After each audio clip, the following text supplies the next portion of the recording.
Bonsoir à tous. L'actualité ce mardi est d'abord le Conseil des ministres réunis ce jour à la présidence de la République. Et voici le compte-rendu avec la ministre de la Communication, de la Culture, des Arts et de la Formation civique. Le Conseil des ministres a tenu ce jour, 13 janvier, sa première séance hebdomadaire au titre de l'année 2015. Cette séance, qui s'est tenue au Palais de la Présidence de la République, a été présidée par le chef de l'État, son Excellence M. Faure Esozimna Gnassingbé. Au cours de ces travaux, le Conseil a poursuivi l'examen en deuxième lecture d'un avant-projet de loi étudié lors de la séance précédente et adopté un projet de loi ainsi que 3 décrets. L'avant-projet de loi examiné en deuxième lecture est relatif au statut spécial de la police nationale. Cet avant-projet de loi vise à créer un cadre juridique permettant de répondre aux aspirations des personnels de la police et à tenir compte des besoins sécuritaires qui se sont accrus, notamment face à l'ampleur de la criminalité transnationale organisée. Il s'agit concrètement d'améliorer les conditions matérielles d'exercice de la fonction policière et d'adapter les missions assignées à ce corps de métier en vue de le rendre plus opérationnel dans un environnement sécuritaire en pleine mutation.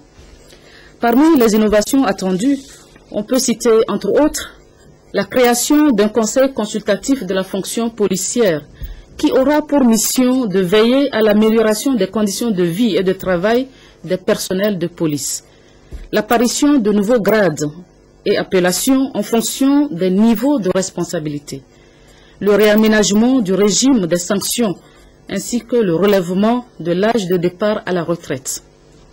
Il faut noter que le présent avant-projet de loi s'inscrit dans le cadre global de la refondation des forces de défense et de sécurité. En ce qui concerne le projet de loi adopté ce jour par le Conseil des ministres, il modifie la loi portant statut de réfugié au Togo. Ce projet de loi permet de modifier la Commission nationale pour les réfugiés en élargissant sa composition aux représentants du ministère de l'administration territoriale. Cette démarche vise à favoriser, entre autres, la prise en compte des aspects liés à la cohabitation entre les réfugiés et les populations locales, au processus d'identification des sites d'accueil des réfugiés et aux formalités d'établissement des actes d'état civil. Le projet de loi adopté par le Conseil permettra aussi d'intégrer à cette Commission nationale pour les réfugiés des représentants du ministère de l'économie et des finances, dans le but de favoriser une prise en compte effective des aspects liés à la mobilisation des ressources.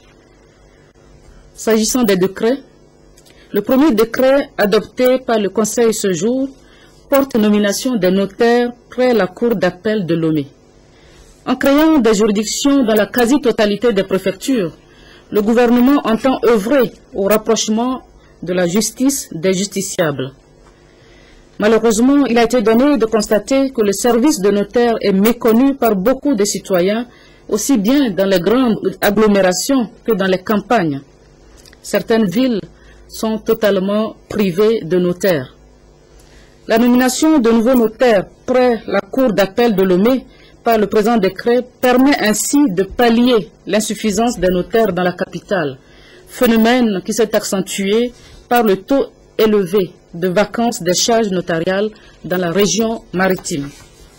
Le deuxième décret adopté par le Conseil des ministres porte nomination d'huissiers de justice près les tribunaux de première instance du Togo. Le phénomène de l'insuffisance des huissiers touche plusieurs villes de l'intérieur du pays et entrave considérablement l'exécution diligente des décisions judiciaires.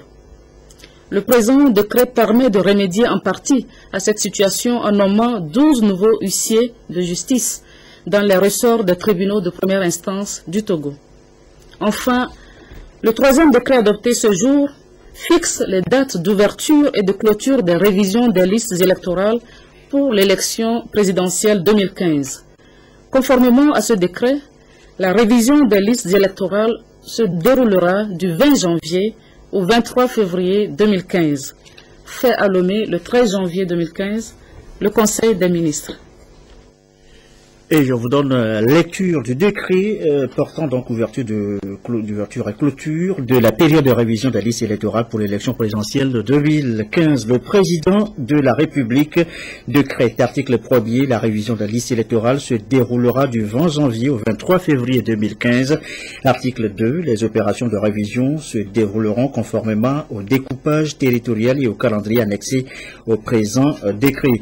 Article 3, les centres de révision seront ouverts tous les jours de 7h à 16h. Article 4, les modalités de la révision sont définies par la CENI. Article 5, le présent décret sera publié au journal officiel de la République et togolaise. Et voici dans la foulée les zones et le calendrier de la révision des listes électorales. Zone 1, CENI et ressorts territoriaux concernés, Grand Lomé, Lomé commune et préfecture du Golfe, les préfectures de Yoto, Vaud, Lac, Bamono, Zio, Ave, Agou et Kloto. Date de la révision du 20 au 26 janvier 2015. Zone 2, CENI et ressorts territoriaux concernés, préfecture de Pelé, Dani, Wawa, Kebu, Amou, Rao, Moaimono, Ogou, Anié, Est, Monoblita, Sotubois et Chamba. Date de la révision du 3 au 9 février 2015. Enfin, zone 3, CENI et ressorts territoriaux concernés, préfecture de Tchaoudjo, Assoli, Dangpen, Bassar, Bina, Koza, Doufelgou, Kiran, Oti, Tanduare, Toun, Senkassé et Pendjal. Date de la révision du 17 au 23 février 2015. À la primature, cet après-midi, le Premier ministre Célia Goudi Ormé Zoulou a conféré avec Sa Majesté Tifizé Germain, secrétaire permanent des rois et des souverains d'Afrique. L'organisation à Lomé de la première journée mondiale de la culture africaine, les 23 et 24 janvier prochains, a été au cœur des discussions. Écoutons Sa Majesté Tifizé Germain au micro de Medina Bacha à sa sortie d'audience. C'est le début de l'année. Présenter mes voeux d'abord à tout le peuple togolais et vraiment leur dire que toute la royauté africaine, en tout cas leur présente les voeux de prospérité.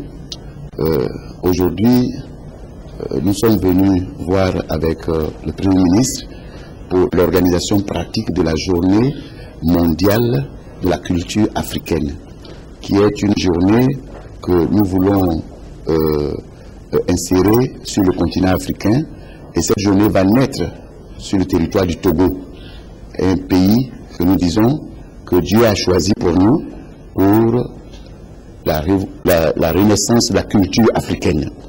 Et en ma qualité de secrétaire général permanent du Forum des souverains et leaders traditionnels du continent africain, je suis venu pour voir les préparatifs de cette grande journée et voir comment on pourra atteindre les grands objectifs du défi à venir. En tout cas, ça a été une grande joie, cette audience avec le Premier ministre, qui, avec toute la disponibilité du gouvernement, qui accompagne cette initiative. Je voudrais d'abord leur dire merci, leur être reconnaissant au nom de toute la royauté africaine, parce que c'est un nouveau départ pour notre continent. Il est 20h09. Nous l'annoncions tout à l'heure en titre. On a donc appris ce matin une nouvelle baisse des prix du carburant à la pompe, une diminution de 30 francs. Les nouveaux tarifs s'affichent à moins d'un mois après la première baisse de décembre dernier. Les Togolais apprécient, vous allez les entendre, des sentiments recueillis par notre équipe de reportage, Éric Janipo, Adolphe Paca.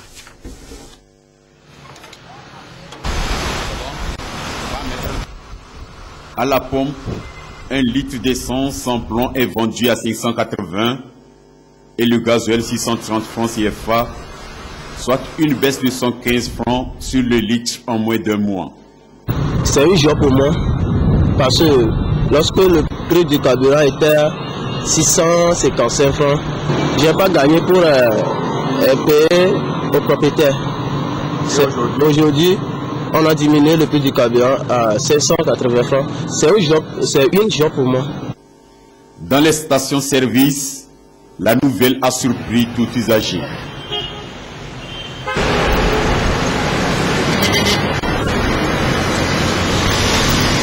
Je viens d'apprendre que le gouvernement a diminué le carburant. Et maintenant j'ai pris 1000 francs, il me dit qu'un litre c'est à 580. C'est très bon. Bon, s'ils peuvent toutefois encore nous rabaisser ça encore en dessous de 580, ce serait encore mieux.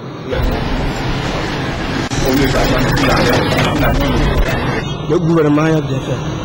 C'est bien fait. Et pourquoi? Comment? Pourquoi? Ça va un peu vers ça.